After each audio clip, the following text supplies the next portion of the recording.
Welcome. Grab your favorite morning beverage and join us for Morning Cannolis with Jim Santelle. You don't know me, but I'm your brother. Sampling the news desserts of the week, here is your host, Jim Santelle. Good morning. It is Saturday, July 15th, 2023, and this is our weekly review, our analysis, and our discussion of those very most important stories, those events in law, in government, and the aspiration for justice in America. Thank you for joining me on this important Saturday morning.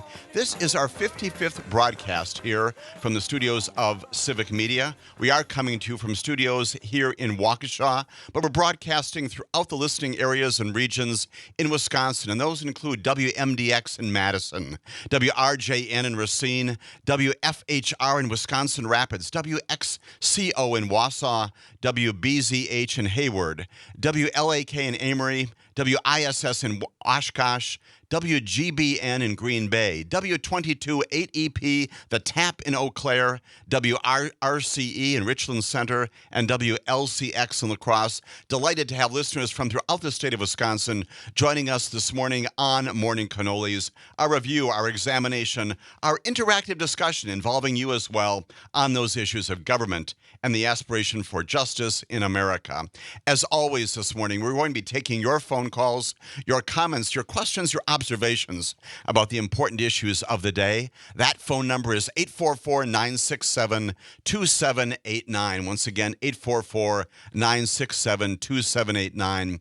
And my exceptionally professional, personable, and engaging producer, Anya, is with me in the studio this morning as always. And she has told me this morning something I'm going to pass on to you as well. And that is, as a result of the new Civic Media app, you can contact us through Anya, who will get your calls into me. We can engage in that all-important discussion. We also have a new method for you to reach out and be involved in our discussion here on Morning Cannolis, and that is, again, through the new Civic Media app. All phones accessible. You simply download your particular station, and then you'll see options to either call or text, and you can either call or text. It's just that simple, as Anya promises me, and it is just that simple. We are encouraging both your texts and your phone calls this morning and all mornings going forward. In addition, this morning, some other important news coming out from Civic Media, another important community engagement initiative that we're very proud to discuss and tell you about this morning. I'm going to be participating in this month and encourage you to do as well. The Civic Media leadership and management is calling this Civic Pints. It is an opportunity to support the health, the safety, the security of all our community members. The process, the initiative is just this. Through this initiative, if you give blood sometime in the next couple of weeks during the month of July, you can, in fact, receive important gifts, recognition here through Civic Media for doing just that. You can go online, give blood, give us some indication that you have given blood here in the state of Wisconsin somewhere. Give us some evidence that you have done exactly that. Could be a selfie, could be some other form of evidence, whatever you've got. Send that to us as well, and send that to us through the URL, and we will enter you to win some spectacular prizes here through the offices of Civic Media. You might win Brewers tickets. You might win tickets to the State Fair coming up very soon, and also perhaps the very important and much cherished Civic Media grab bag of good, important things also available to you. Brewers tickets, State Fair tickets, Civic Media merchandise, all those kinds of things to thank you for participating in this initiative in this month of July called Civic Pints through the auspices of Civic Media. It is good to do it, not simply because we're encouraging you to do it, but because it's right and decent to do it in support of all of our members of our community throughout the state of Wisconsin, candidly, throughout the United States of America, and encouraging our safety, our security, our health, our well-being in our communities in this important state. So participate in that, and also go online and look more and find out more about Civic Pints on our Civic Media app, our Civic Media website, all of that accessible to you this morning. As always here on Morning Cannolis, we ask three important questions. We ask what happened. What happened during the course of the previous week, sometimes even beyond that? What are the facts? What do we know about what is happening out there in America, sometimes as this morning, even beyond America? Why are those things important? Why do we care? Why are they relevant? Why are they material to our understanding of our world around us? And what should we do? What, if anything, should we do in response, in answer to those important things happening in our world and our communities in Wisconsin and beyond? Our syllabus this morning, as always, is ambitious, it is achievable, and we've got a lot of things to discuss. We are coming to you this morning in the wake of our 3-broadcast arc. Focusing on what? Focusing on the Supreme Court. We spent a lot of time in the past 3 broadcasts talking about many of the most important cases decided by our High Court in this 2022-2023 term of its activity and its work. That term, for what it's worth, continues to this day. It is highly likely that during the course of the summer months just ahead, that there may be more activity coming out of our Supreme Court, but the big cases undeniably decided in the month of May and in the month of June, and frankly, even continuing here with respect to discussion here in the month of July as well. And so this morning, we're going to spend a little bit of time in our first hour doing some recapping, some thinking about what all those cases mean. We'll do a bit of a summary of about 10 to 12 of those cases that we have spoken about.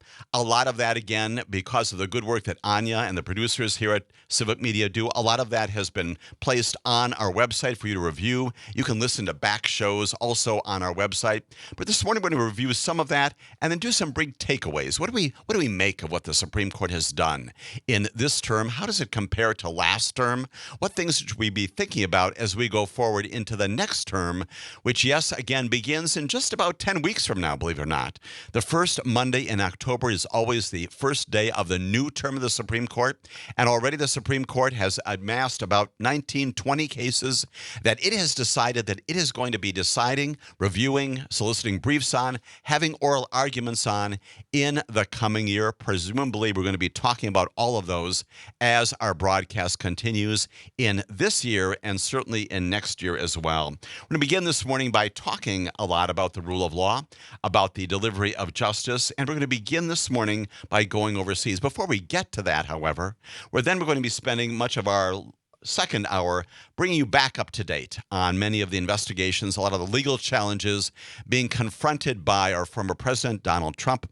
Civil case, one in particular that got a lot of headlines this past week, but may have been somewhat under the radar in the national media. We're going to talk also about the pendency and the status and significant developments in connection with the investigations, criminal investigations involving January 6th, involving not only the matters in Washington, D.C., but also those taking place in Georgia.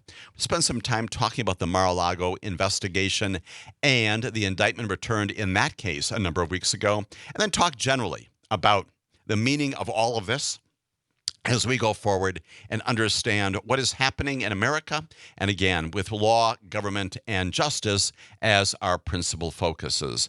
Let us begin by talking about the rule of law in America by beginning to focus on some significant events happening overseas. And we're going overseas, as we did way back in March or so, to talk about significant rule of law, some discovered and undiscovered justice issues in the Republic, the State of Israel. Tens of thousands of Israelis this past week have demonstrated once again in connection with proposals of the Israeli government to overhaul, to change dramatically the balance of the rule of law in Israel. What this is all about? Well, they blocked roadsides once again to the main airport, the Tel Aviv airport, the Ben Gurion airport there in Tel Aviv, a dozen other major thoroughfares in and out of major cities in Israel, sometimes, yes, clashing with police.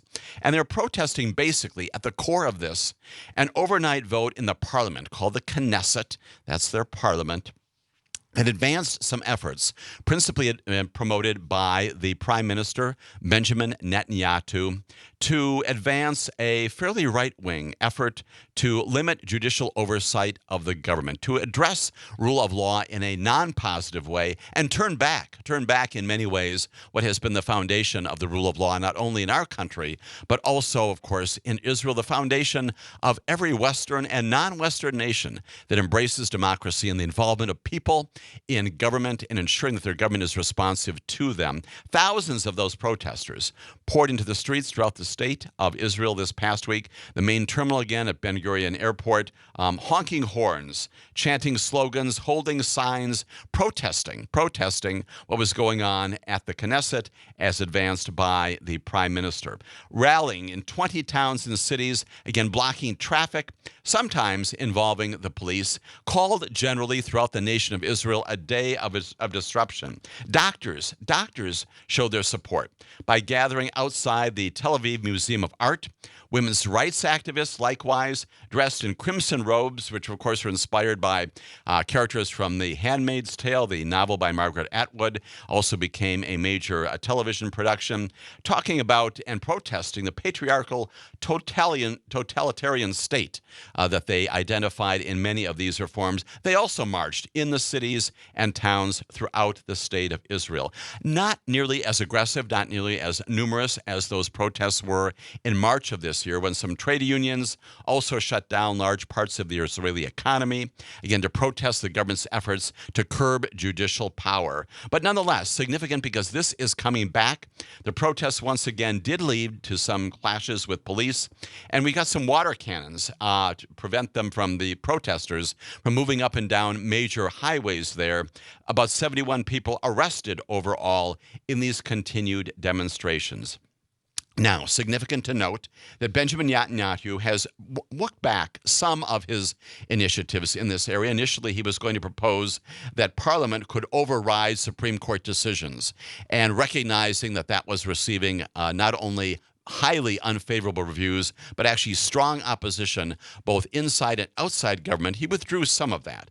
But he resumed resurrected a lot of his focus on this past week when he suggested that there should be limits on when the Supreme Court could overrule the Parliament. And all of that is what prompted the protests beginning on Tuesday of this week and continuing to this day. Much of this, again, is focused upon a disagreement between some major initiatives inside the Republic of Israel, some religious and nationalist state perspectives, and their opponents, secular and more pluralist visions, all of that evidenced in these protests happening in Israel. When we come back, I'm going to tell you more about why this is significant, why it's all about the rule of law, and why it is significant that the Israeli population is demanding that its judiciary be held in the high esteem that it has been held, and it's not be compromised as a part of this initiative on behalf of the Prime Minister and others allied with him. Come back for that discussion. We'll talk more about this and the rule of law in America.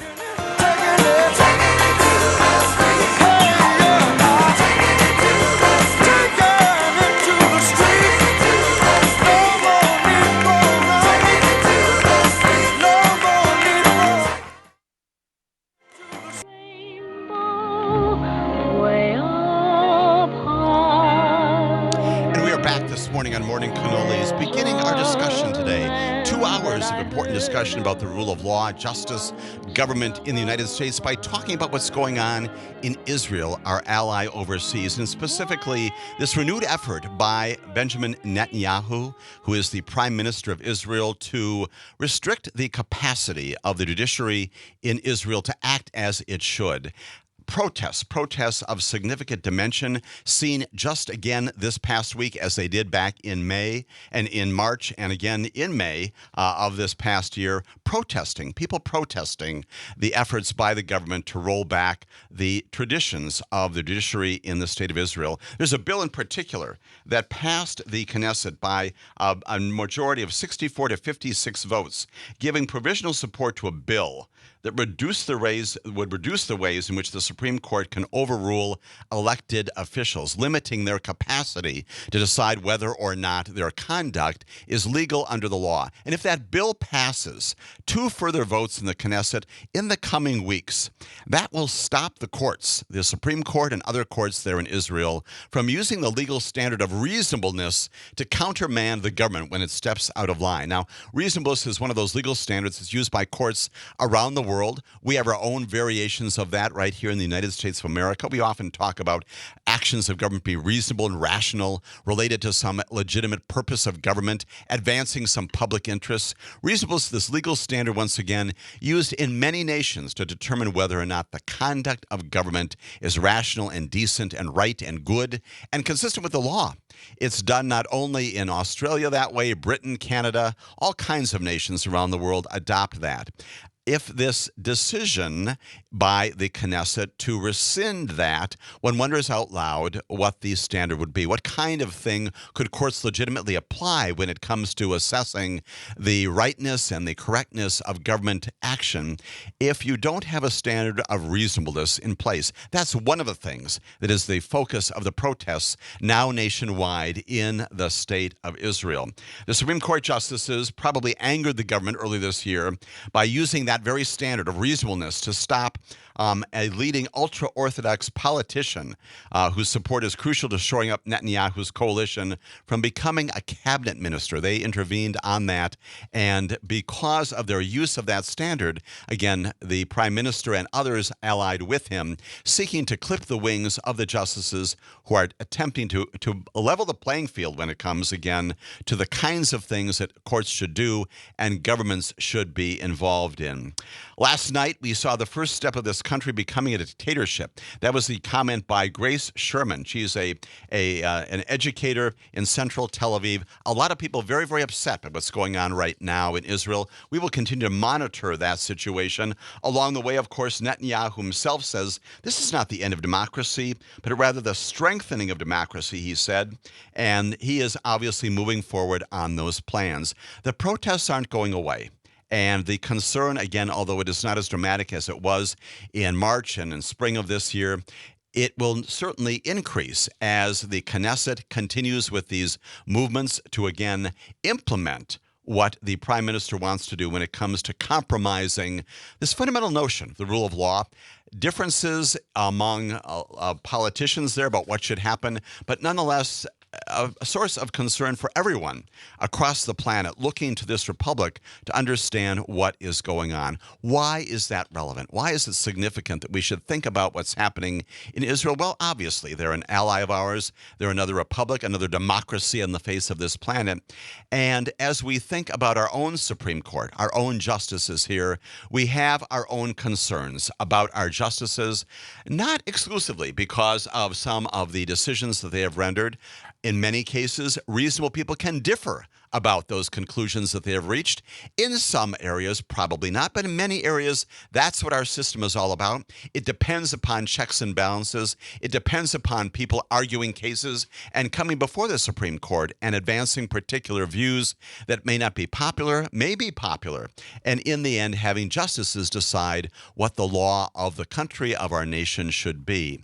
A lot of that is compromised when one wonders about the very ethical focus and core of the very Supreme Court justices who are making those all-important decisions. And sure enough, just this past week, we had some more indication that we have reason to be concerned about the ethical, moral, if you will, compass of our Supreme Court. I'm not going to spend a lot of time talking about these issues. They're probably not at the top of the list when it comes to our recent focus here in the United States on ethics matters related to our Supreme Court. But we heard again this past week some reporting about Clarence Thomas, who has his previous involvement not only with his wife Ginny and things that she has done in her private capacity that are also before Justice Thomas in the Supreme Court when it comes to the election of 2020. We also, of course, recall well his involvement with Arlen Crow and others with whom he has received significant benefits. This past week, we heard some reporting about payments to an aide made to Associate Justice Thomas back in 2019, 2021, some payments that were sent through Venmo from lawyers who then were involved in Supreme Court business. Don't know a lot more about that, but that happened as well. That reporting as well this week gives one pause about what that is all about. And then we also heard about Sonia Sotomayor this past week, open records requests by the Associated Press inquiring about her earnings from book sales and some speaking engagements. A report released by AP this last week indicated that Justice Sotomayor's university visits there to speak to students facilitated mass book sales that led to the justice earning nearly $4 million from a memoir, My Beloved World, and some collections of children's books that she has also authored. Now, to her credit, she has also issued some statements about how this happens.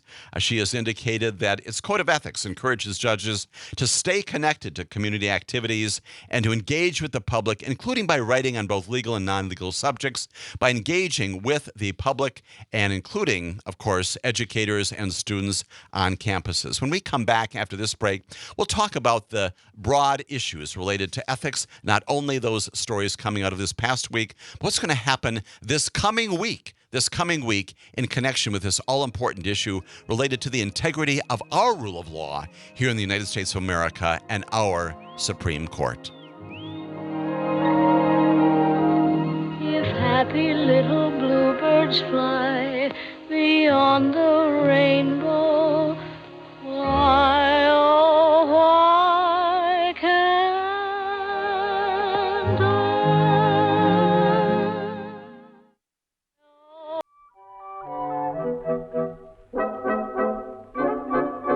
We are back They this say morning. I'm We are crazy, talking, got as no before, about the but I United don't States care. Supreme Court, doing a little wrap-up in the may or wake may of not our mean three it's arc of discussions of the past weeks about these major decisions issued by our Supreme Court in the month of June, and before that as well, and talking right now about this continuing issue related to the ethics of the Supreme Court.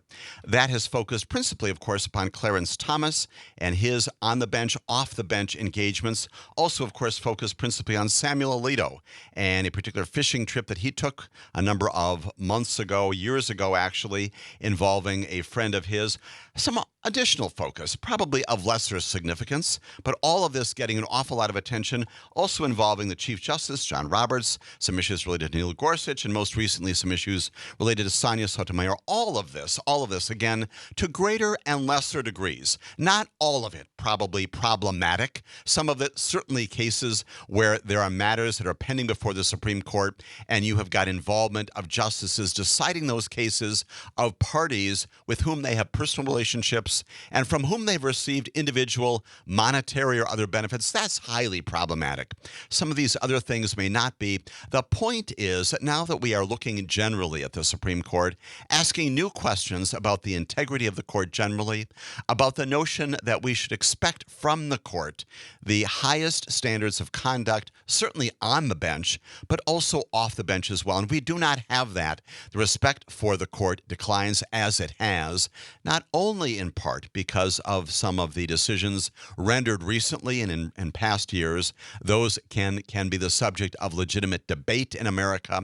These other issues related to integrity and ethics and the basis for your making those decisions in the first place, those are more straightforward. And those should, in fact, be incorporated into a unified and composite code of ethics for the United States Supreme Court. As we've talked previously on this broadcast, all of the other hundreds of other federal judges, district court judges, appellate court judges throughout our United States of America are subject to an ethics code that requires that they be recused when indeed there are conflicts of interest, perceived conflicts of interest, or real conflicts of interest in connection with their deciding cases of parties with whom they have personal relationships or personal involvements of some kind. Sometimes also financial issues require recusals as well. More generally, we have a right to know as Americans because although they're not elected, they are appointed for life. They serve in these all-important positions that tell us once again what the law is in our nation. We have a right to know about their sources of income. And if they're getting income from sources other than their regular salaries, we should know about that in the interest of transparency, in the interest of ensuring once again that they're not receiving monies inappropriately from parties, sources that would in any way compromise their legitimacy and their integrity on the bench. All of that prompting an awful lot of focus, as perhaps never before, on the United States Supreme Court, and yes, getting attention by the United States Congress as well. We have talked about this at length in the past. We know that the Senate Judiciary Committee, headed by the senior senator from Illinois, Dick Durbin, has conducted some interviews and also some on-site public hearings about whether or not there should be the imposition of a specific code upon the Supreme Court to guide it in its ethical travels through these kinds of issues. And we know that the committee had also invited the Chief Justice of the Supreme Court to appear in front of that committee. The Supreme Court Chief Justice declined to do so and instead issued a statement indicating the Supreme Court continues to abide by the highest levels of decorum and appropriate behavior. Nonetheless, an awful lot of continuing concern about that as that code is still being awaited. No one has yet established that code for the Supreme Court, either by the court itself or by the legislature. Recently, Dick Durbin, again, the head of the Senate Judiciary Committee, has indicated that as soon as next week, the coming business days on Capitol Hill in the United States Congress, he will present to his full committee this legislation to seek to impose upon the Supreme Court a code of ethics.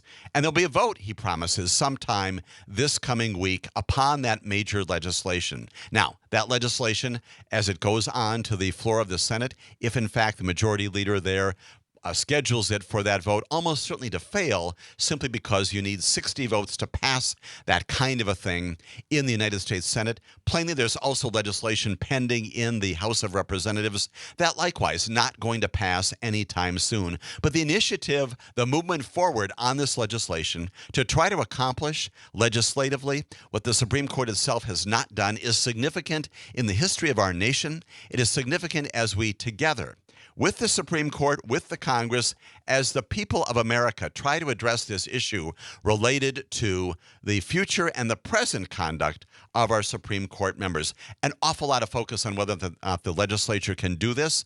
I would offer the view, as I have before, the legislature is involved in all sorts of things, in checks and balances with respect to the United States Supreme Court, including establishing a budget, setting the numbers of justices, providing some oversight and direction for something called the Administrative Office of the United States Courts, all kinds of things that go in both directions there on Capitol Hill. From my perspective, the perspective of many other people, no prohibition, no legal constitutional prohibition on the Congress imposing this code of ethics. Nonetheless, the Supreme Court itself should do this as a way of addressing this issue, bringing this under control, because as investigators, both journalistic and otherwise, continue to look at this, the focus does not make this issue any better. If anything, it reveals increasing concerns, legitimate concerns among the population about what our Supreme Court is doing, again, especially off the bench, that would suggest that its opinions, which are significant and real and substantive,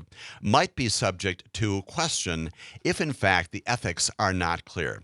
Now, let's take a little bit of a reassessment of what our Supreme Court did in about 10 to 12 cases just this past term. I'm going to describe them very, very generally. We have talked about them before. It is important in this discussion to note the significance of the kinds of things that our Supreme Court is doing, not only in the context of this ethics consideration, but also for some other views I'm going to offer this morning as well. We know that on June 29th, by a vote of 6-3, the court ruled that race-conscious admissions policies at Harvard, which is a private institution, and the University of North Carolina, a public one, were unlawful. Again, those apply to state institutions. They apply to public institutions, private institutions throughout our United States of America. We know that on June 30th, one day later, also by a 6-3 vote, the court ruled that the Biden administration's plan to wipe out more than $400 million in student debt was not authorized by Congress.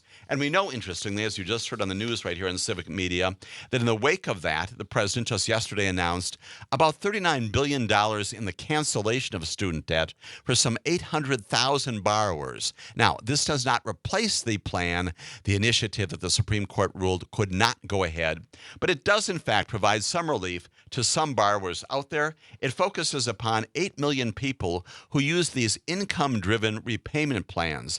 And for decades, many of the companies that process those loans made extensive mistakes in tracking those payments.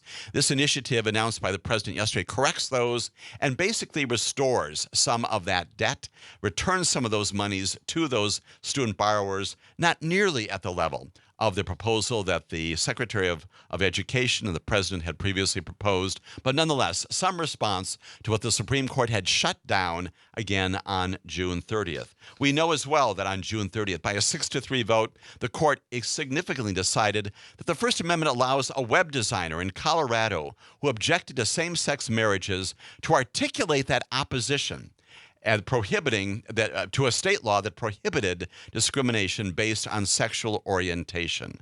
We know as well that in a major case, 6-3 vote decided on June 27th, the court rejected, thankfully, a legal theory that would have given state legislatures largely unchecked powers to set the rules for federal elections. Major case involving something called the independent state legislature doctrine, drop-kicked and rejected by the Supreme Court. On June 8th, earlier, by 5-4, the court ruled that Alabama had in fact diluted the power of black voters by drawing a congressional voting map with a single district in which black voters made up a majority, a real affirmation of the Voting Rights Act and Section 2 in particular.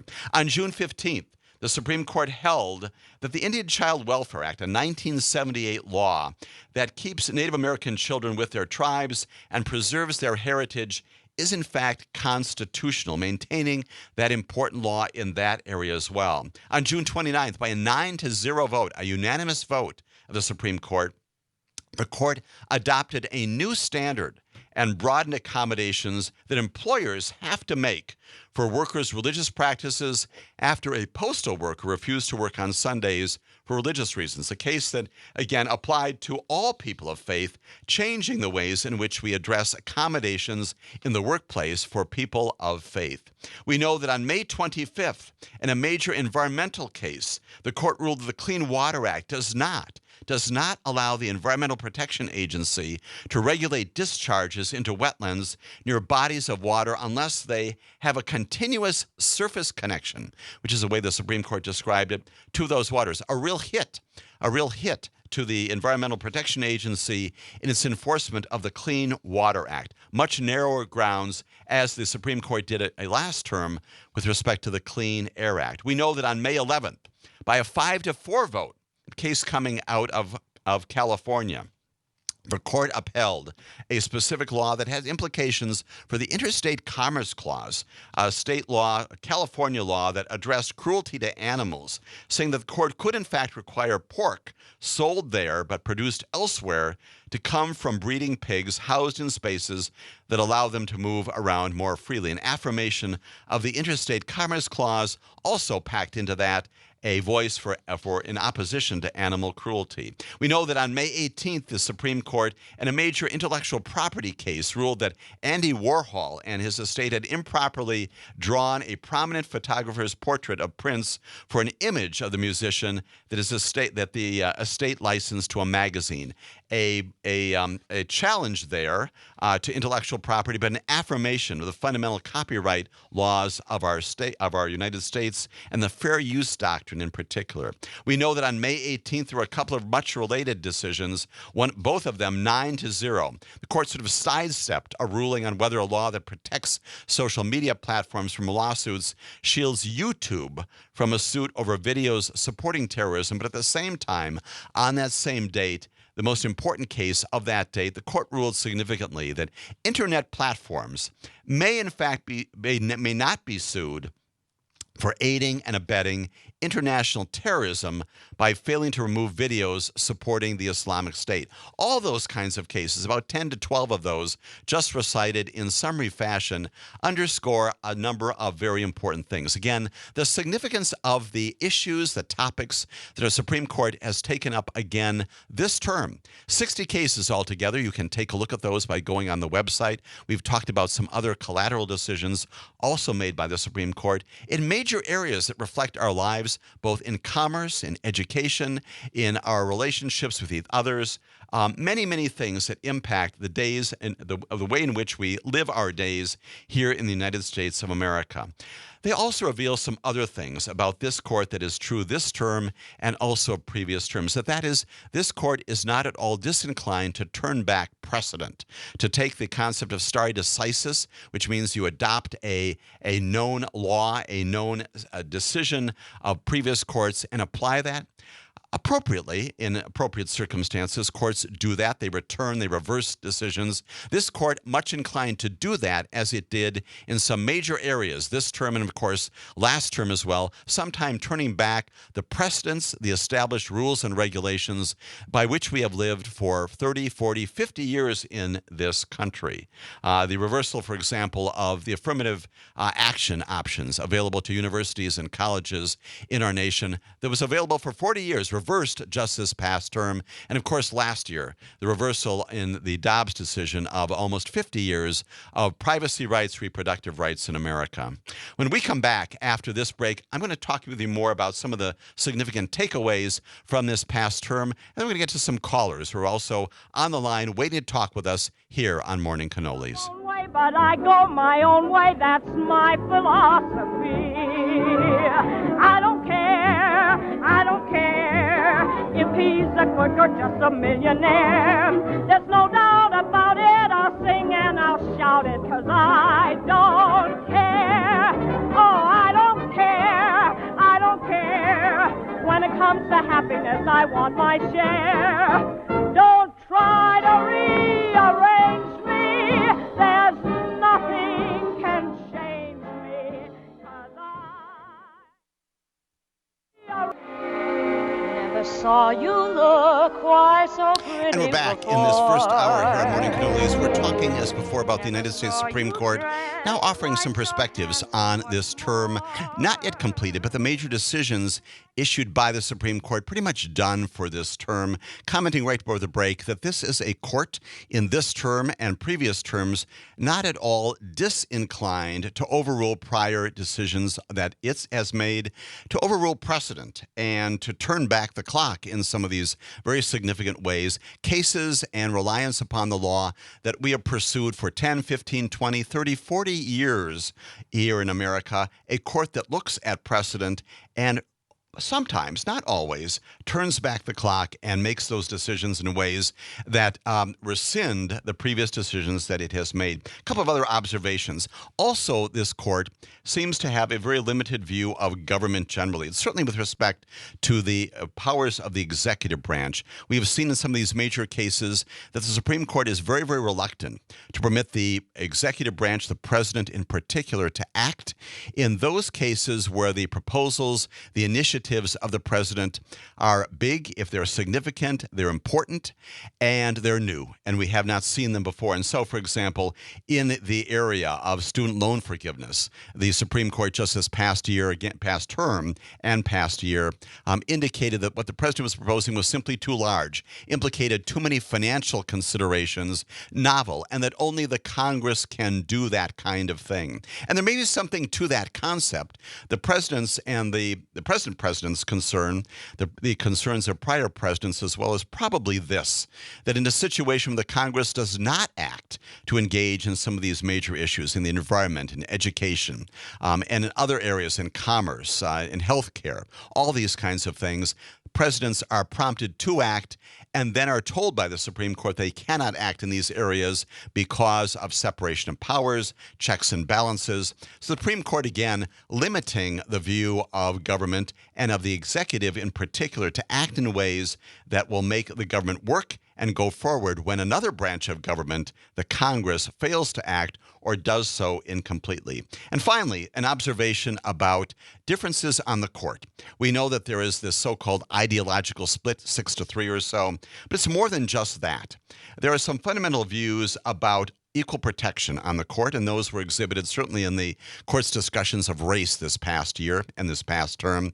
A view that from one side of the court views the Equal Protection Clause as static, as basically being colorblind and not remedial in nature. And on the other side of the court, viewing the Equal Protection Clause in the 14th Amendment as very remedial and non-static and active, an attempt by the living Constitution to bring people of color and other people of immutable characteristics into the full enjoyment of American life. Differences of what equal protection means on the court itself, and then finally, differences of views about what America is and how we look and how we act today. An awful lot of attention, again, on race in particular, but other areas as well, that indicates that race is one of those issues that we, in some ways, no longer need to consider. Now, in this major case involving Alabama, we know that that was not the case, but we've also seen in other areas a rolling back in voting rights and in other areas of a focus on attempting to remedy the racial issues of our nation. And we have on the same court a focus on by some of the justices who recognize that we still need to wrestle with race and still need to understand that our nation, to become the more perfect union that it was promised in our founding documents, needs to work even more. Lots of observations there about the Supreme Court and the term that continues but is now completed in its major cases that have been decided. We've got a number of callers on the line. We appreciate that tremendously. We appreciate the callers. I'm going to begin with Dana from La Crosse. Dana, calling in this morning. Appreciate very much your comment or question today. Good morning, Jim. Thanks for taking my call. Lovely Saturday morning here in La Crosse. Just sitting on my patio. Beautiful. Enjoying my coffee with, unfortunately, I wasn't able to hunt down any cannolis, but All right. I'm having one in spirit. Very good. Jim, always great topics, important show for that you present here for us.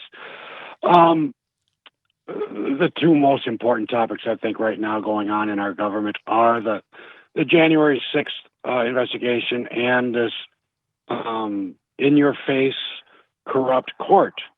I don't know what it takes to get the people awake on both sides of what's going on. I think we do have a good percentage of people that do understand everything. You did mention Dick Durbin is leading the charge on the court thing, but frankly, Jim, I do find him a bit soft, a little acquiescent, I guess you could say. Someone I do admire with his relentless pursuit of corruption in our government. I'm sure you know who he is, Sheldon Whitehouse. Sheldon Whitehouse, sure. I believe he's from Maryland. But I've seen him on some of his presentations over the years, and he is wonderful and just exposes so much. But it just doesn't seem to get any traction to get anything done. I mean, Jim, I thought when the last election, when the Democrats got that one more seat in the Senate, that was going to give them a lot of investigatory powers. And we got the House doing all these ridiculous investigations where there's some serious ones that the Senate could surely be undertaking now. And I'm not completely sure they are. I'm not hearing of any subpoenas or anything that they're using this new power with. One idea I did have, Jim, I think would be wonderful. An idea that maybe you get Sheldon Whitehouse on your show sometime for maybe a half very hour. good. And we'll call the senator and ask him to join us. Right. I would love to hear your two brilliant minds discussing these two topics. Or at least his, right? I'll take your comments, Jim, and you have a great weekend. Dana, so much. Thanks so much. We appreciate the call from beautiful Cross today. A couple of things as we go into the top of the hour here. Yes, it's January 6th. You have anticipated the discussion. We're going to talk a lot about January 6th right after this top of the hour break. As to things going forward, yes, this is frustrating, right? Sheldon Whitehouse, it's his legislation, actually. He authored it. He is the one who's advancing this in the United States Senate.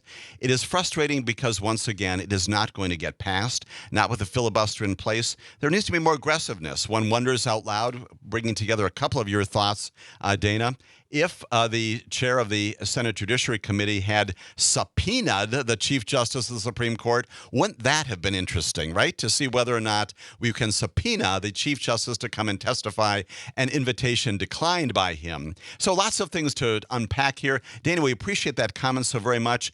We need to be focused on this. This is important for America. I think you're right, identifying it as one of the top 2 or 3 issues we are confronting right now in the rule of law. When we come back after the top top of the hour. More callers coming in, commenting about these and other issues. And then, as I promised, we're going to talk more about updating all the investigations, civil and criminal, faced by our former president, Donald Trump. Stay with us for that conversation right after the top of the hour here on Morning Cannolis.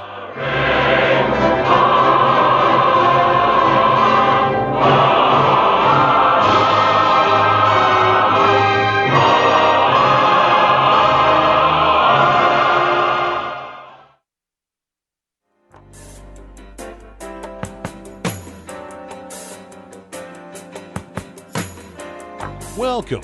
Grab your favorite morning beverage and join us for Morning Cannolis with Jim Santelle. You don't know me, but I'm your brother. Sampling the news desserts of the week, here is your host, Jim Santelle. Welcome back to this, our second hour of Morning Cannolis on Saturday, July 15th, 2023. As before, and as always on Saturday mornings, talking about law, talking about government and the aspiration for justice in America, and also taking your calls and, yes, indeed, your texts.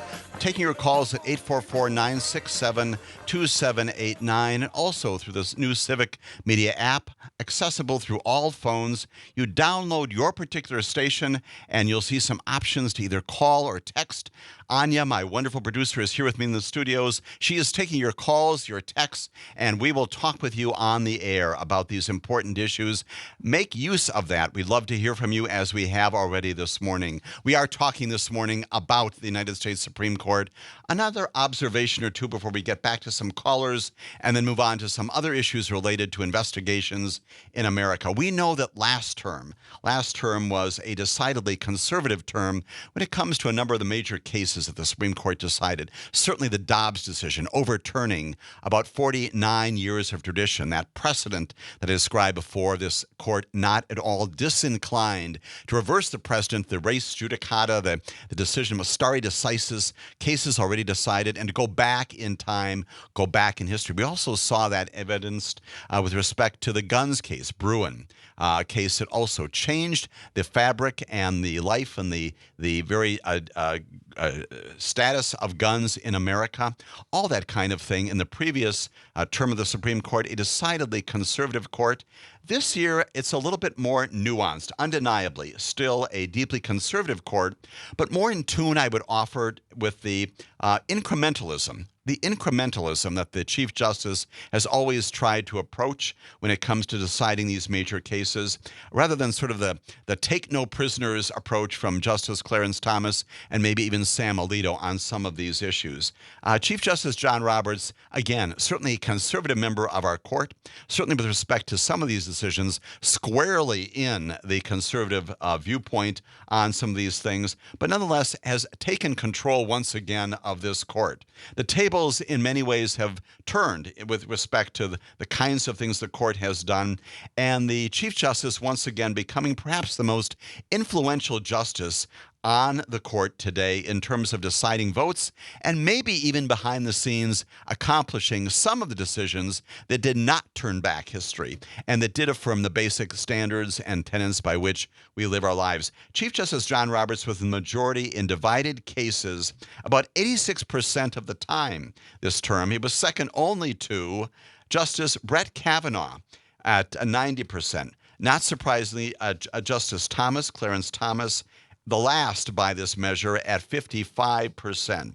And thanks largely due to the alliances that the Chief Justice and one or more of Donald Trump's three appointees, those are Justice Kavanaugh, Neil Gorsuch, and Amy Coney Barrett, because of those combinations, the court's three liberals were also in the majority, and a fair number of important cases. And as I just indicated in our first hour, some of those cases involved affirmations of the Voting Rights Act, affirmations of the capacity of the Secretary of Homeland Security to issue and implement immigration policy and protocol, the role of state legislatures in elections, reaffirming the role of courts in deciding election issues, and of course, Native American rights when it comes to children of Native American heritage. We have these combinations this past term that we did not have in the previous term, even though in the last days of the court, those last three cases or so, all 6-3, history right down ideological lines. The upshot of all this analysis,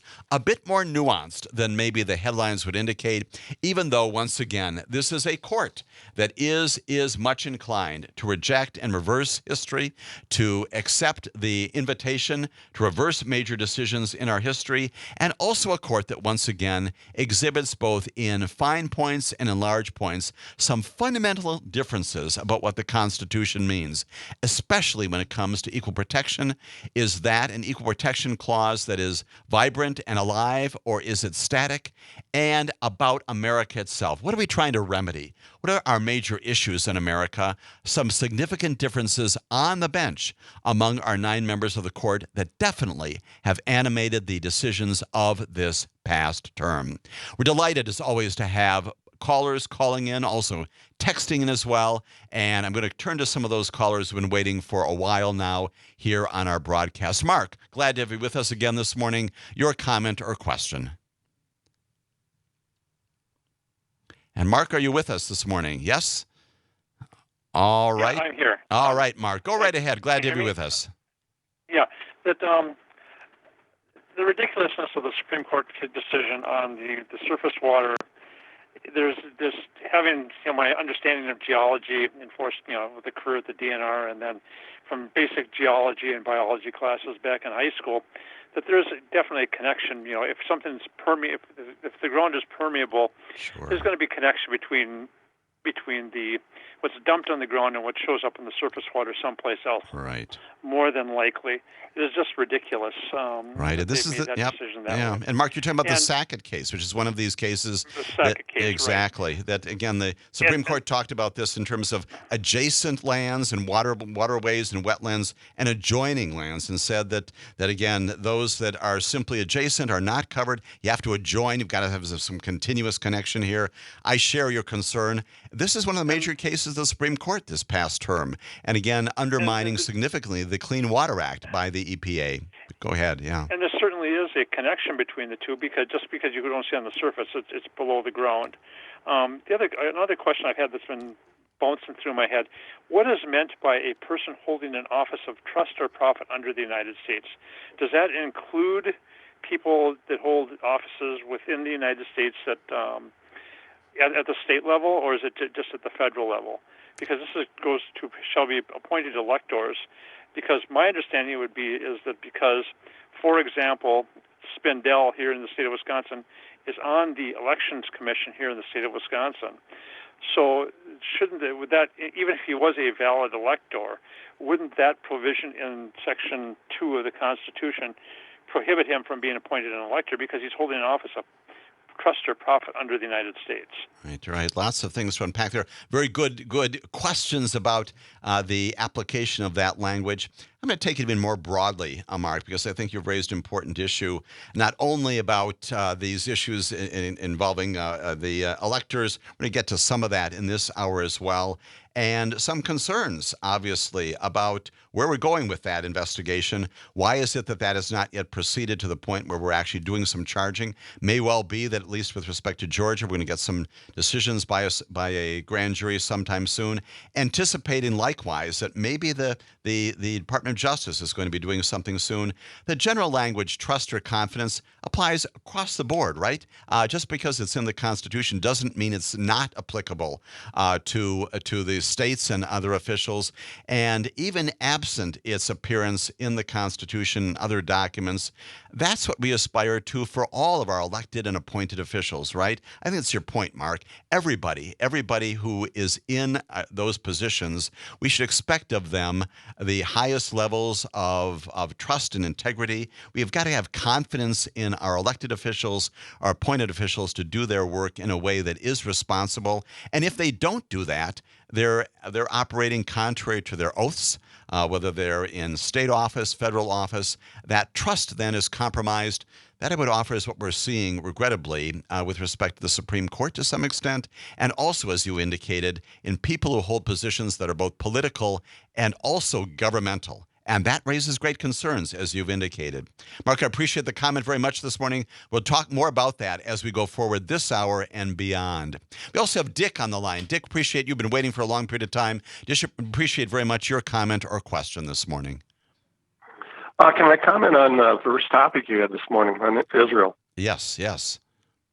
Well, first of all, I'm going to say that I couldn't be a bigger supporter of the masses there, I believe to be the masses, and Yes. this is a minority that is trying to pull off this crazy stuff.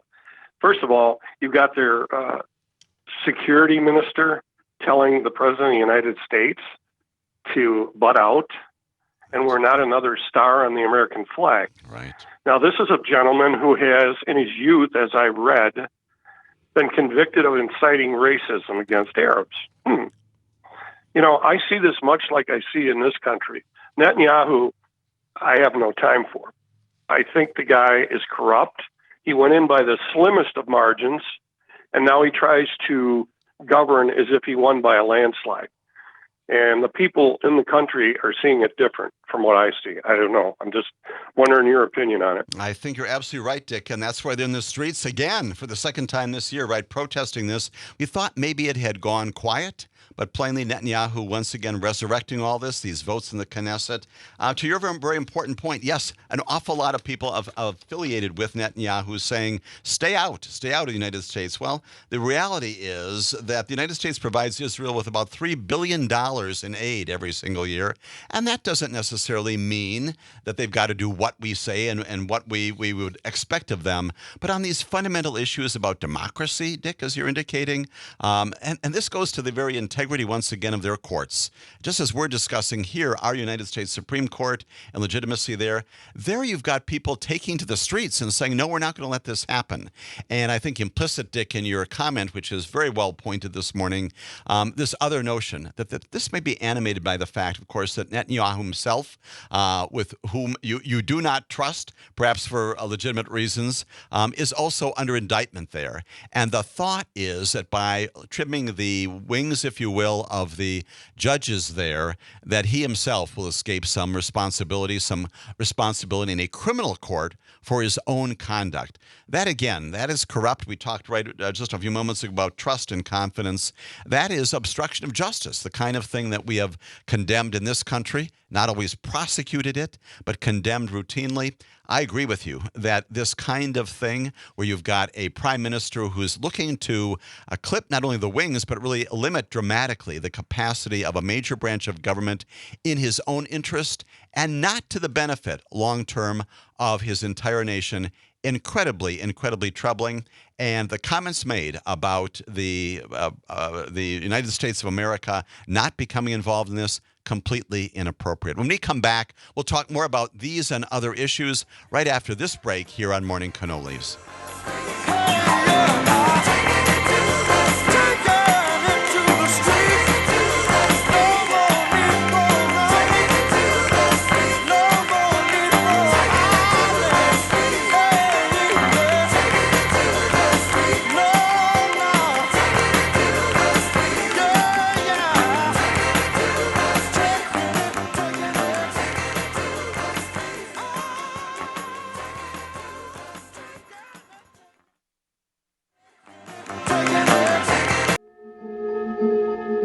Johnny could only sing one note, and the note he sang And we are was back this this. morning. It is Saturday, July 15th, 2023, and we are talking once again, as we always do, about the rule of law, moving now into our second promised topic of the morning, and that is the continuing challenges faced by our former president, Donald Trump, beginning with a civil matter that has been much in the news in the past, but came up again this past week, percolated up in connection with the involvement of the U.S. Department of Justice in a defamation lawsuit brought by E. Jean Carroll. How does this come about? The Justice Department on Tuesday said that it's no longer going to argue that former President Donald Trump's derogatory statements about E. Jean Carroll way back in 2019 were part of his official duties as president. And that's a reversal, a very significant reversal of what this Department of Justice and the previous Department of Justice have said about all of this. Now, you remember well that E. Jean Carroll, won about a $5 million suit, a damages suit, accusing Donald Trump of sexual abuse in the 1990s and also defamation.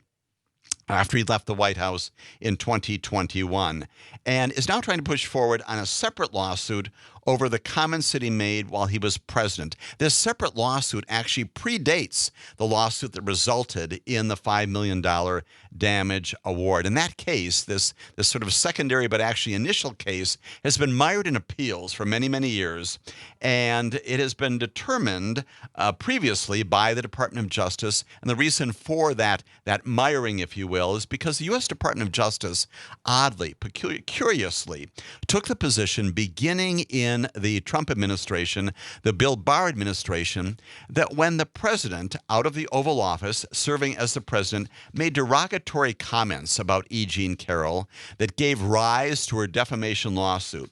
He said, among other things, that her allegations of assault and of rape way back in the 1990s were totally false. He said that he could not have raped her because she was not his type.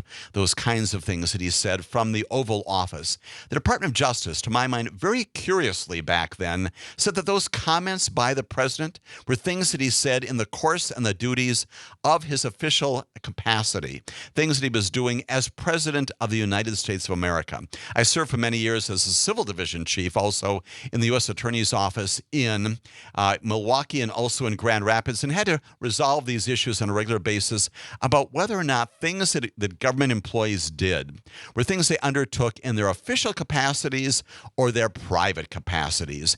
Obviously, if they engaged in certain conduct in their private capacities, the government did not become involved in those cases, did not represent them, and the government was not substituted into the case on their behalf. On the other hand, if there is conduct that they undertook in their official capacity as a part of their duties and responsibilities, in those cases, with some exceptions around the edges, the government would defend those cases and would stand in the place of the employee. Here, the Department of Justice previously and again throughout much of this term, this administration, this Department of Justice took the position that when the president, the former president, said these scurrilous, ugly, horrific things about E. Jean Carroll, admittedly, while he was serving as president, those were things he was doing in his official capacity. And many of us at the time, including me on this very broadcast, expressed incredulity about that and the continued adoption and advancement of that position in the federal courts. Well, thankfully, just this past week, the Attorney General, other people in the civil division said, no, we've decided to think otherwise of this. We're going to turn that decision back. They identified the fact that there was this civil lawsuit that resulted in this $5 million judgment, some other things the former president has said, as a reason now to reverse the previous unsupported position. But the reality is it never had legs to begin with. So this past week, in a major victory again for E. Jean Carroll, the government said, we're not representing you. We're not going to be substituting in the government for you, Mr. Trump. You go alone on that federal lawsuit. We're not representing you. And that is good news, not only for the rule of law, but also, of course, for the advancement of this lawsuit. It does not mean she wins the lawsuit, but it simply means that this issue should now be clear for the appeals court, the district court, to resolve now that the department is no longer taking the position that the president was acting in his official capacity when he was saying these incredibly offensive things about any human being, including E. Jean Carroll. A significant development, kind of in the weeds, a lot of process there, I know, but nonetheless important for understanding when this second case proceeds now based upon these allegations also of defamation advanced by E. Jean Carroll. That's the big civil news in connection with the Department of Justice this past week. Lots and lots of things related to criminal cases as well, both in Washington, D.C. and also, of course, in Georgia and in New York as well. Let's talk about some of those. Let's go back to the core, which we have done in previous cases, previous broadcasts involving January 6th in focus. We know well that the Department of Justice has prosecuted hundreds and hundreds of people for their on-the-ground involvement in the attack, the insurrection of January 6th. And among those were the Oath Keepers. And among the Oath Keepers was a fellow named Stuart Rhodes. And way back earlier this year, the Department of Justice secured a conviction of Stuart Rhodes for seditious conspiracy. I suspect all of you recall this very well. He was given an 18-year prison sentence for that conviction, again, returned by a federal jury in Washington, D.C. Some of his other far-right defendants were also found guilty of seditious conspiracy and some lesser crimes in that trial. Rhodes received the lengthiest sentence imposed upon any defendant to date who has been convicted of an offense conduct related to January 6th. Others, of course, have gotten everything from probation to many years in prison. But Rhodes at the top of that list. Well, this past week, something very significant happened. It's not unknown, it's not unprecedented, and it's not illegal. But the U.S. Department of Justice this past week announced something in connection with that 18-year prison sentence that is important to understand the status of that case and going forward generally with respect to the January 6th prosecutions. When we come back after this break, I'm going to tell you what that is, this major decision made to appeal the sentencing of Stuart Rhodes in the federal district court. Stay with us for that discussion and more. Johnny one note, sing out with gusto and justo for Lord all the crowd. So sing Johnny one note out loud. Sing Johnny one note. Sing Johnny one note out loud.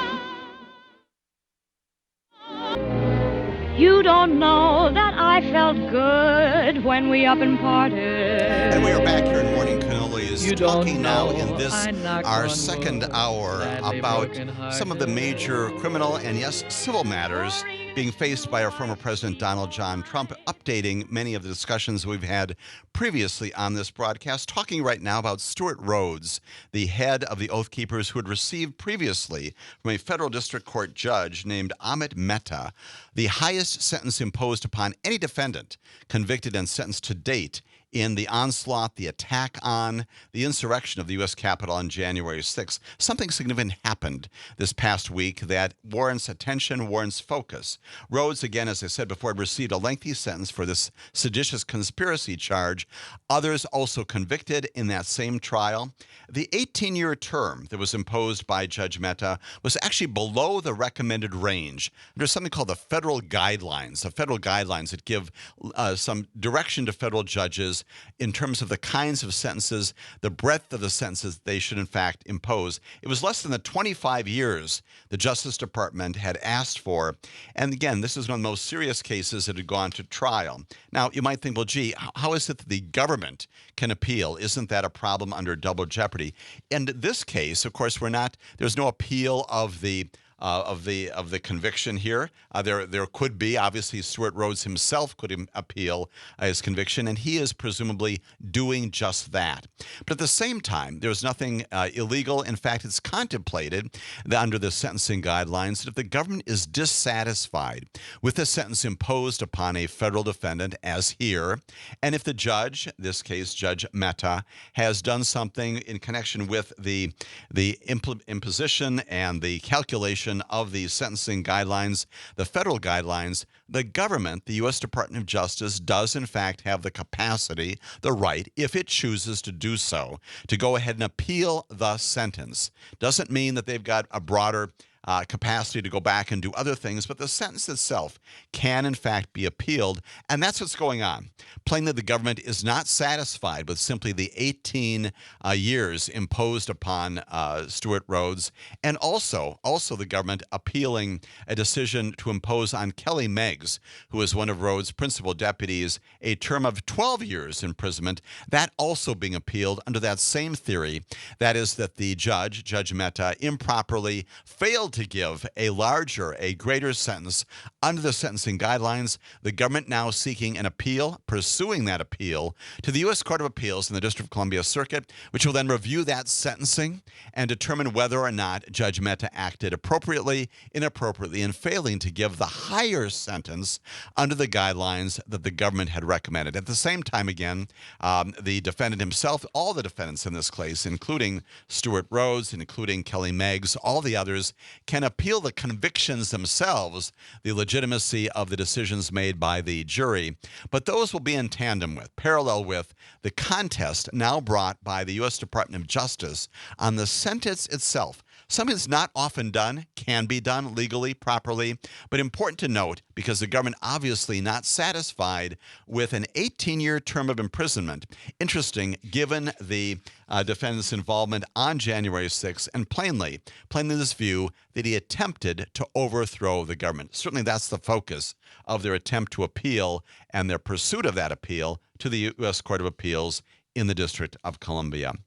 On any week, you can identify, coming out of the district courts in Washington, D.C., a great number of defendants who continue to be charged, convicted, and sentenced for their involvement on January 6th. I'm going to highlight, as I've done in the past, one more of those today. A fellow named Matthew Jason Bedingfield. He's 22 years old.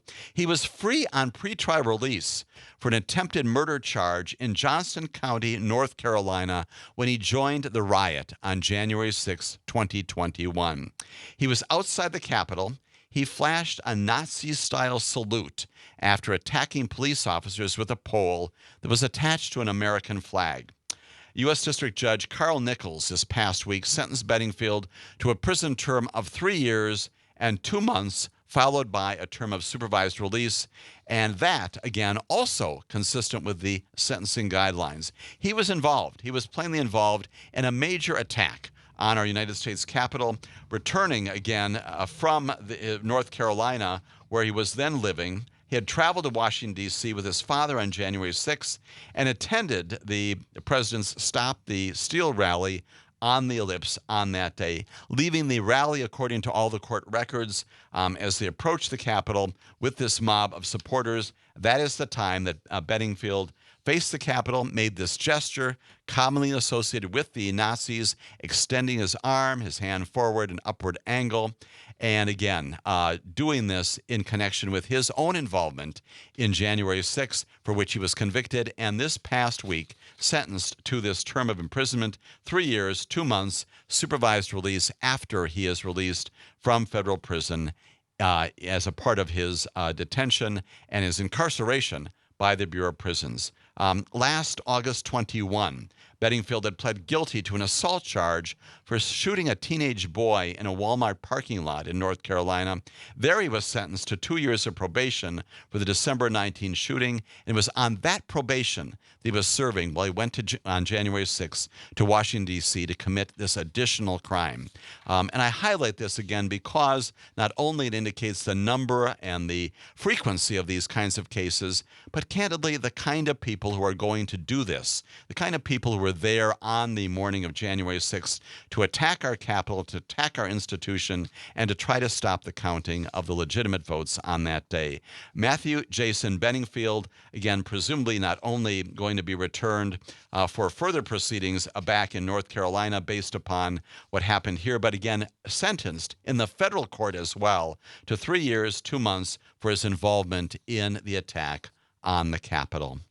Let's now talk about the other portion of the focus of January 6th, and that is the continuing work of the special counsel to identify people who are involved in organizing, in orchestrating, and otherwise being responsible for getting people there on January 6th, and in other ways attempting to undermine the conduct of the vote that day, to promote the insurrection, and to accomplish a return of a reversal of the legitimate election of Joe Biden as our current president. We know that the special counsel, his name is Jack Smith, has been for a number of months, almost now years, investigating whether or not the president and others should be charged with crimes for their own involvement in inciting the riot, in otherwise encouraging the conduct on January 6th, making their own attempts, conspiratorial otherwise, to undermine the laws and the conduct of our government on that day, both before and after,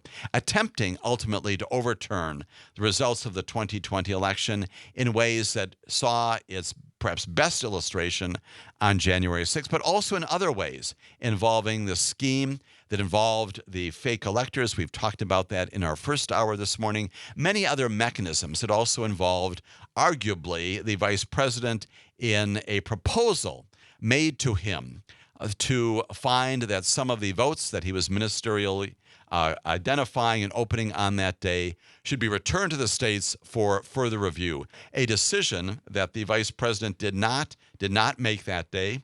As he has recently articulated, as he himself is continuing on the campaign trail, he has been defending himself in many ways for his decision on that day not to participate in this conspiracy to undermine the proper counting of votes, not to accept this invitation of the former president and others to undermine what was happening that day, plainly being questioned about that a lot on the campaign trail. But in context of the rule of law that day, plainly not only the right decision, but the only decision properly contemplated by the U.S. Constitution.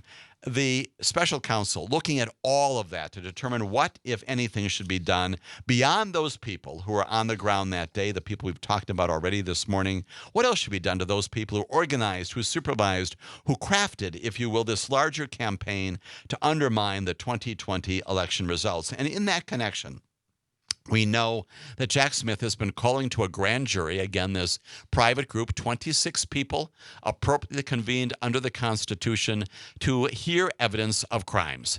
And among the people who have been presented to that grand jury are plainly an awful lot of people who were surrounding the now former president on January 6th, before that time and after that time. A lot of reporting just this past week that among others who appeared in front of that grand jury recently is the president's own son-in-law, Jared Kushner, plainly being asked information about what he participated in, conversations he may have heard involving the president, and in particular, determining whether or not Donald Trump honestly believed in January and even November, December and January of 2021 then, whether he had lost or won the election. And in particular, determining whether or not Trump's belief, his stated belief in the public domain that the election was stolen, whether Trump honestly believed that, or if privately he was telling people that he knew that he'd lost. We know that there are an awful lot of accounts from people, including one of his White House communications director, who said in the days after the 2020 election that Trump had asked her, "Can you believe I lost to Joe Biden?" Others have likewise come forward and indicated that there were statements made by the former president confirming clearly that he knew that he had lost, notwithstanding the comments, the statements he's been making in the public domain to the contrary. And why is all of that relevant to Jack Smith's inquiry about what happened on January 6th among these people of supervisors and managers? And that is because it goes to the issue of intent. Corrupt intent in particular. We do not know exactly what Jack Smith may be charging the former president with, if anything, what charges may come as to him and other people involved with him in attempting to accomplish this coup, this undermining of the 2020 election. But one of the things that Jack Smith is certainly going to have to show to any jury is that this was done with intent. Perhaps knowing that the very things that they're articulating in the public domain were wrong, were incomplete, were downright inaccurate and unsupported by the facts, that goes a far ways in establishing the level of criminal intent that Jack Smith would have to show in a prosecution in the trial court after the grand jury returns indictments. This past week, significant to learn that the president's son-in-law and plainly former senior advisor when he was in the White House called to testify about that very issue, also indicating plainly that Jack Smith focusing in on the kinds of charges that can and should be brought, if any, against the former president on this all-important issue of what did he truly understand, what did he know, and what kinds of things could be presented to a trial jury about what was really going on in the mind of Donald Trump, contrary, almost certainly contrary to what he was saying publicly, again establishing that his attempts to overthrow the government, to overthrow this process, were based upon a criminal animus to do so and not upon a legitimate belief that he had in fact won the election. along the way. Something else coming out of the District of Columbia that's also notable, not necessarily in the headlines.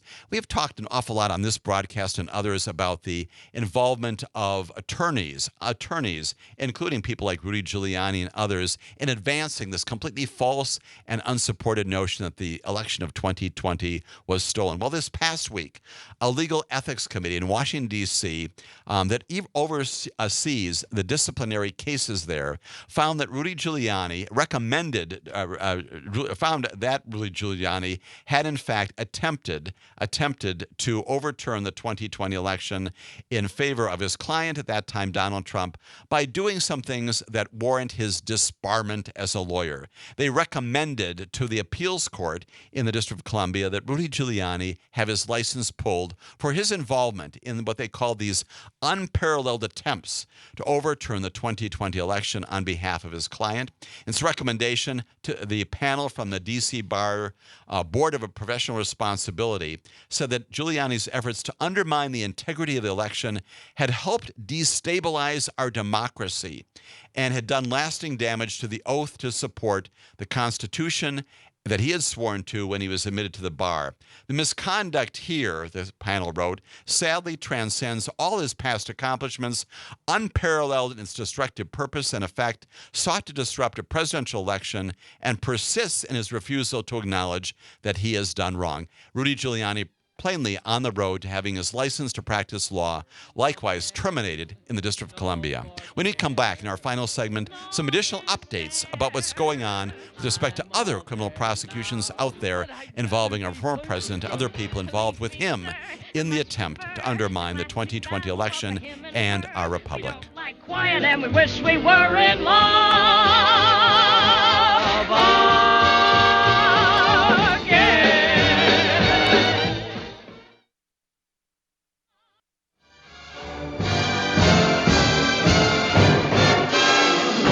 And we are back in this final segment here. Morning Criminal is talking about some of these many criminal investigations and prosecutions now facing our former president, including not only the January 6th focus, those matters we talked about right before the break, but also the much related criminal indictment that the former president is now facing for his involvement in the so-called Mar-a-Lago documents case, and some significant developments in that matter also that will be the subject certainly of future attention here on this broadcast and down the road. The attorneys for Donald Trump in that Mar-a-Lago case, in which he is charged once again with improperly taking this 37 count indictment against him, the attorneys representing him in that case have asked the judge to postpone the trial from the proposed date of early December, which was recommended by the special counsel, to some indefinite time in the future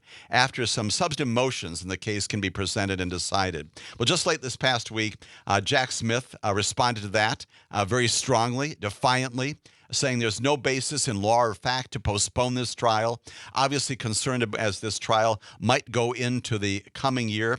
So there's no basis in law and fact to doing that on an indefinite and determinate and open-ended fashion, said that the lawyers based their motion for this delay on several assertions, none of which are supported by the law or the facts. And prosecutors actually in this case, including Jack Smith, said this potential defense that is pushing the trial back, the entire request here, actually borders on frivolous.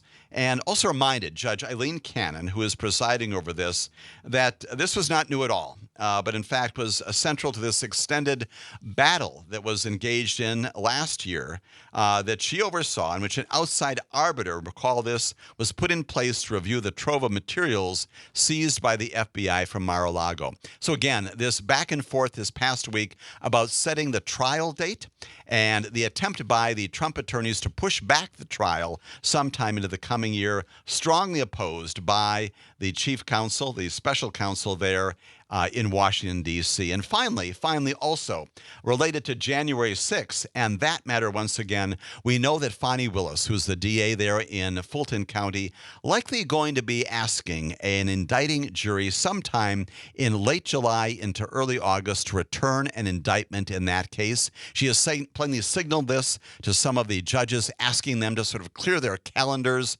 during that period.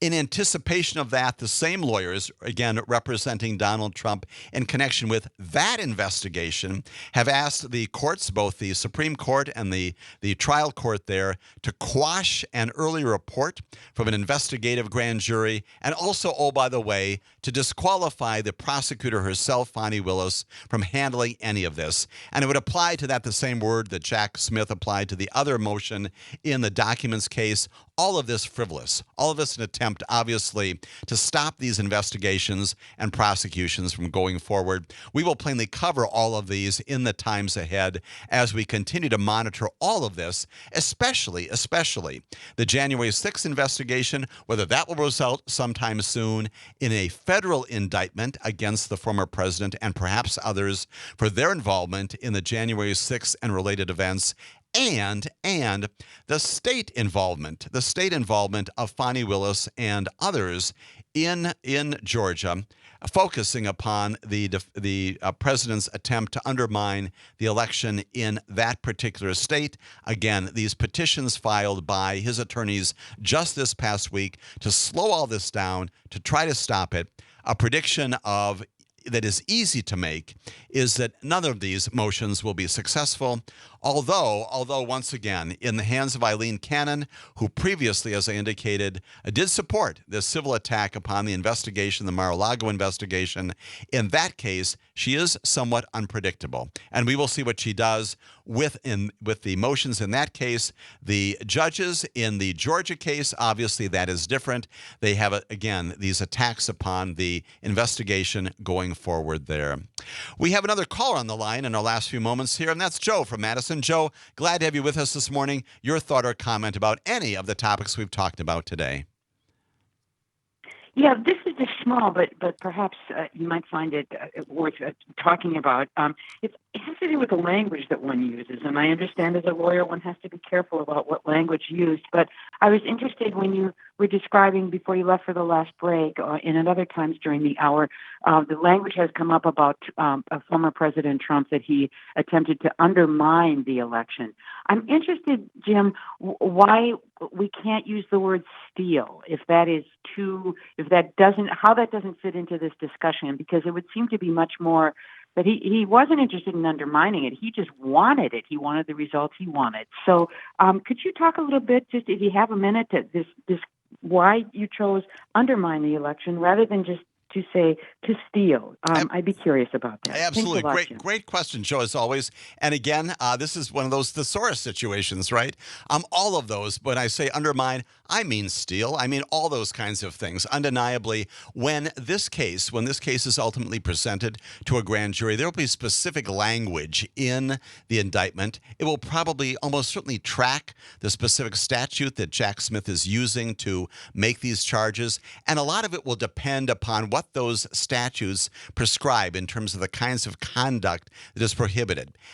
It probably will not say either undermine or steal. It will say things about corruptly, compromising the election, doing other things to accomplish, again, seditious conspiracy, criminal activities that are described with particularity in those particular statutes. So when I say undermine, I mean all the kinds of things that one would normally think about when you would try to attack the results of an election, to steal the election, to otherwise do something that would turn back the results of the election, properly understood, properly counted on January 6th by the vice president at that time, and also, of course, by the Speaker of the House of Representatives. You raise, however, a very, very good and important question. As I said, language does mean a lot, and whether it is the case coming coming out of Georgia sometime soon. Fani Willis is also wrestling with language right now in describing how it is, presumably, that the former president, and perhaps others, attempted to stop the proper calculation of votes in Georgia. And again, we'll use the term once again to undermine the proper process there. And she's plainly focusing on a lot of those issues, too, that go to some of the work of the people in the ballot counting at the time. A lot of that's going to be focused on the kinds of things she wants to accomplish. Language is hugely important. Appreciate the comment and the call, Joe, as always. And we appreciate callers and commenters down the road as well. We'll be back again next week to talk more about what happens between now and then in many of these areas. We're going to also chat about other matters related to the future of investigations, these and others, in these United States as they affect the Republic, as they affect the rule of law, as they affect government and our understanding of our aspiration for justice in our nation. Join us again for that important discussion here on the studios of Civic Media. Thank you for joining me again this morning. Have a great week, everybody. Hallelujah, come on, get happy.